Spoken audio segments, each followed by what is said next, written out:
So in regards to, the amount of money I was, saving, I realized something weird about myself, very interesting about myself.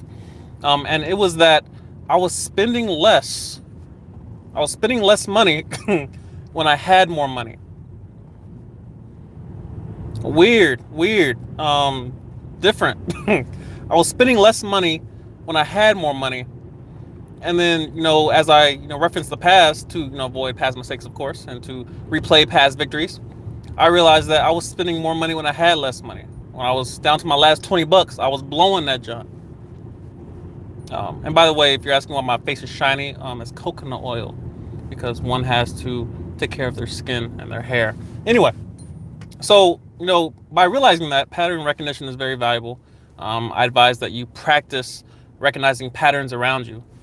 That is the key to duplicating your successes and avoiding past mistakes. It's pattern recognition. And so I wondered, what if I could duplicate this, in my everyday life, in terms of when I get past, this deployment, I get back to stateside, and, I'm making my regular normal, income.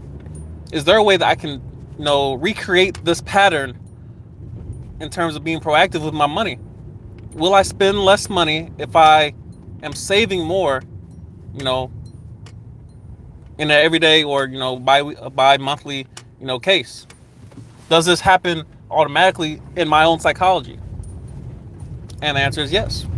It's weird how this works. When I have more money, I feel less inclined to go on Amazon and just, blow $200. For the longest, I've been, considering buying, Xbox and, just I love technology. And I can't seem to do it, even though I have plenty of funds to do so. So the decision I made concerning my finances in order to recreate this pattern was I created an allotment. And it's something that I advise to all young airmen to do upon joining the Air Force. One of the first things you should do outside of in processing, I made a video on one of the biggest causes of debts in the military is those who do not in process on time. And in process means basically once you get to your base, you need to alert finance via creating your voucher and filing your voucher, whether it be through e-finance, which is on the Air Force portal, or doing a manual. And there's some bases that still use paper as far as in processing you. And a voucher is simply stating I traveled from this location to this location, and they reimburse you for your travel. So outside of that, one of the next things you can do financially is create an allotment, and you can do it through MyPay. So you go to MyPay and you simply, my advice is to set up a separate bank account that you don't have access to on a daily basis. Like you have to actually work to get to it. Like you have to travel to this location. Bro, if you don't merge already, I'm gonna run you off the road. Oh my goodness. You create a different bank account, and you don't make yourself accessible to it as far as having a debit card or a credit card that's linked to it. You simply send your money, funnel a certain amount. I recommend starting at 10-15% and try to raise it every paycheck. So as you get paid and you realize, all right, I don't see this money, so it's not hurting you. You're not actually, you don't have emotional attachment to that money. There's no, you're not actually giving it away, or you're not putting it somewhere else. It's automatically done. So all you see is your check that you receive to your checking account. So by doing so, you remove the emotional attachment, and you allow this to grow independent of your ecosystem, of your day-to-day tasks that you engage in. And it is strange how this works. It's strange how the money seems to just pile up a lot quicker. Your checking account, and I'll say this: the reason why I always say to raise it, every single paycheck or every month, is because again, you're not seeing this money. And once you get to a certain percentage, you will realize that your bills will be paid, your savings account will be funded, and you can blow, literally blow the rest of the money that's in your checking account. It gives you that freedom. And that's really what people want. You guys know the word that kind of defines the path I'm on is options. Having options in context. This is too expensive. I can't go there. I have to work. I work a 9 to 5. I can't, embark on that journey.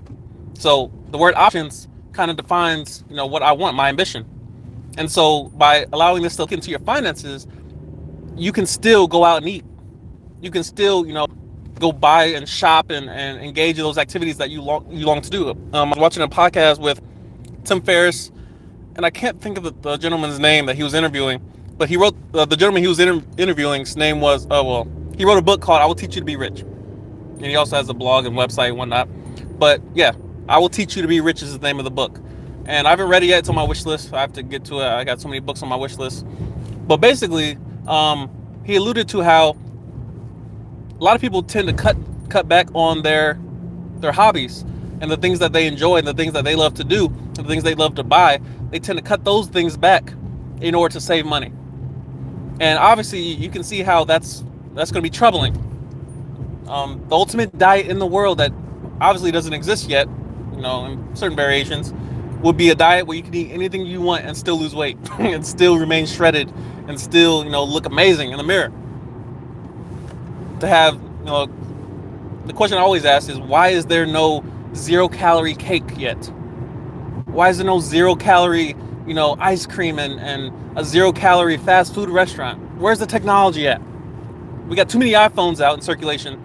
All these different companies coming up with brand new technology, and yet our food is still calorie ridden. in rant.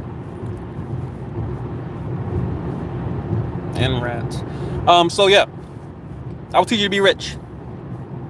Stop removing those things you love, within reason, of course, within reason. Stop removing the things you love in order to try to attempt to, save in that area. Remove the things that are in excess that you don't think about when you pay. So he talked about how just by creating an allotment alone, you automatically give yourself freedom to blow the rest of the money that is remaining, provided your bills are paid. Set those on automatic payment. So again, he mentioned how, and I believe it was Dave Ramsey that alluded to this as well, having a business account to where when you get paid, especially if you own a small business, the money does not go straight to your own checking account. It goes through a business funnel that is allocated based on your priorities. So you have a certain amount that goes to your actual bills. You have a certain amount that goes to payroll. You have a certain amount that goes to expenses. You have a certain amount that goes to a savings account or a mutual fund or Roth IRA or a traditional IRA. And this funnel automatically, it inevitably ends with a certain amount going to your checking account. That money is yours. That money is yours to explore with. It's yours to have fun with. It's yours to create experiences with. But at the same time, you get the rest of the responsibility that comes with life and adulting. Hence why I have a morning schedule. I get up early. I get up at 2:30 a.m. and people think I'm crazy. But they don't realize that when I get off work, I am free to do whatever I want. Obviously, I need sleep to come out of that. That leftover time, after I get off at 4:30 and I have commutes and things of that nature. But I am free to do whatever I want with that remaining time left in my day, because I automatically took care of the responsibilities already. I took care of the responsibilities first, and then I allocated the rest of my time to freedom, to liberty, to fun, to exploration, to travel. So do the same thing with your money.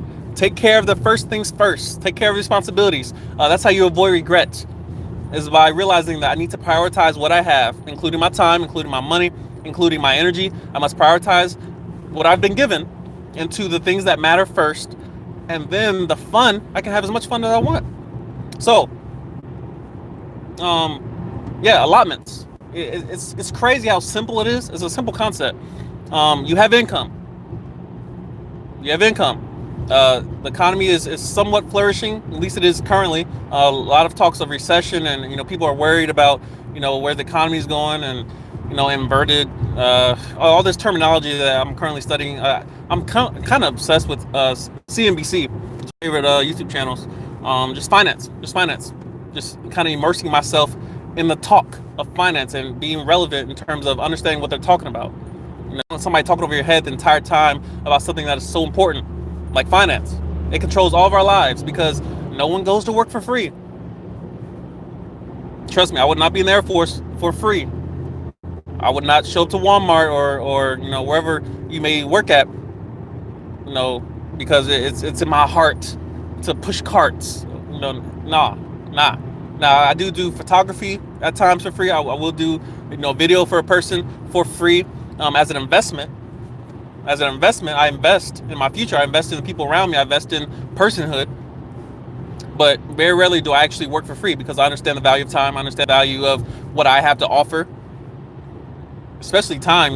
That's all you've been given is time, and you use your time to create what you want. You don't have relationships, you have time, and with time you create relationships. And based on the amount of time you spend with someone, I can tell how much you value them. You may not live close to someone, but you still give them your time in certain areas. When I send money to my family, I'm giving them time. That time was traded for money that I give to those I care about. Hence why, I don't ask for you guys' money. I'm giving you my time. I will always win in the leverage battle in terms of I'm giving you more than you're giving me. I'm not selling anything. At least not currently. I don't sell anything. I'm not asking you to like. I'm not asking you to subscribe. I'm not asking you to comment. I'm not asking you to share this video. I'm giving you value. And by giving you value, I get what I want. The person that liked this video so far, I did not ask them to do that. I gave first. I gave my commute, in the form of a video, and I get what I want. So, by creating this allotment, by creating priorities in your life, by understanding what matters first, asking that question of what matters now, what matters more, what matters, what matters. You must ask quality questions in terms of where I will prioritize my energy, my money, and my time.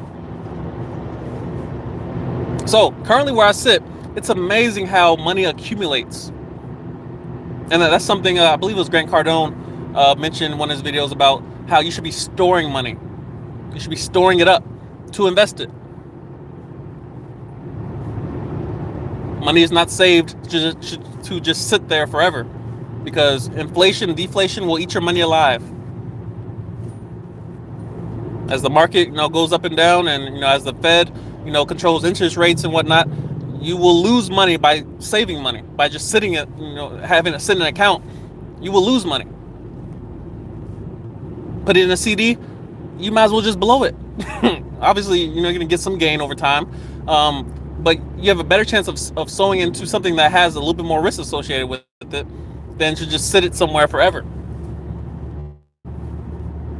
If you think about it, in the form of analogy, as far as like a gift or a talent, let's say you can play piano, or your parents sewed it to you as far as allowing you to take piano lessons. That piano lesson stays where it's at if you don't practice, if you don't risk it somewhere, if you don't give it away, if you don't go down to Nashville, or go out on the street and attempt to provide value in a certain manner. Playing piano, I play piano at church because it's a gift, and if I don't use it, I lose it. If I don't use what I've been given, I lose it. Now it creates income for me. I didn't ask for money when I went to the church and told them that I play piano. I would like to help out. You guys need extra set of hands. Now I'm on rotation, and it pays me money. I make money off of a gift that I do naturally, that I enjoy, that is peaceful to me. So yeah, set up allotment. Set priorities. As soon as you get to base, that's one of the first top two things you need to do is, for one, in process, because if you don't, you will have a debt, especially if you're moving into the dorms, if you don't have dependents, if you don't have kids, if you're not married. If you're moving into the dorms and you do not speak to or communicate or, in process into finance, because they don't know you're coming. So if you come to a base and you think that that's all you got to do, you're going to get a debt. So you need to get to your base, and the first thing you need to tell your sponsor, I need to in process. I need to go speak to finance. I need to get my voucher filed. I need to get gained to this base. That is the terminology, gained. I need an SG done on my pay record, my MMPA. That will get you gained in. That will prevent you from getting a debt. As far as getting paid travel entitlements while you're on a base, you're not traveling anymore. So you need to stop getting BH, BS, and you need to get put on meal deductions and get put in the dorms, and everything associated with that. Second thing, set up an allotment that a certain percentage of your check goes to a separate bank account of which you cannot access easily. And every single paycheck or every single month, you need to increase it to where ultimately you get to somewhere around 60% and you don't notice anymore. I'm currently around, I would say about 45% between my Roth IRA, my traditional IRA, and my allotment.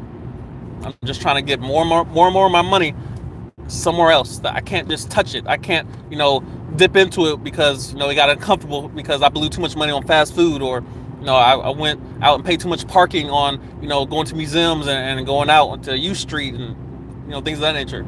Nothing wrong with having fun, but you must prioritize it first. You must plan it.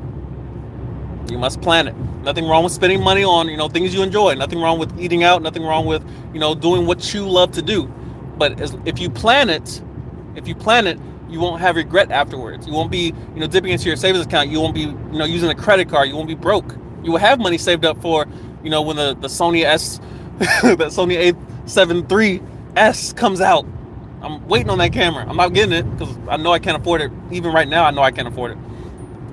The A7S III will be a dope camera.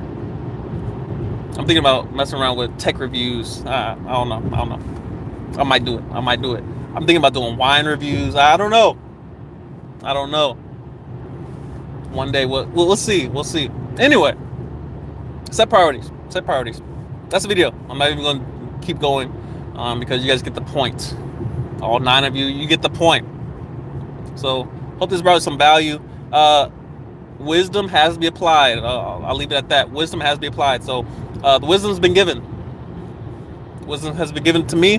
You hear wisdom in the streets. It cries in the streets. It screams at you. Warning signs are all over the road as I'm driving down the highway right now to go to work. There are warning signs everywhere, yelling at me. Listen. Avoid this. Slow down. There's a speed limit. Yield. Road work ahead. Exit here. Slow down. You're speeding. I have a speedometer. I have check engine lights. I have warning signs everywhere. But if I don't apply what I know, I still get the same result. What's the result, you ask? Regret. You can live amazing, fulfilled, energetic, spontaneous, fun life while at the same time avoiding regret, or avoiding, crazy mistakes that someone else that is human, same age, just like you, has made already. What does it value? How do you benefit from creating that same mistake? Does it make sense? So apply what you know. Apply what you hear. Verify it. Watch this video and then go watch 10 other videos about allotments and about investing in the stock market, investing in mutual funds and index funds and the S&P 500. Go do your research. You can watch the same videos I'm watching. Go read a book. Go read 10 books. Go study Ray Dalio, Warren Buffett. Go study. Go study Tim Ferriss. It doesn't have to be a billionaire. Go study someone who is in a better place than you are, because they've probably made the same mistakes you've already made or you're going to make if you don't avoid said mistakes. That's the video. Say what's good to your boy. I will see y'all next video.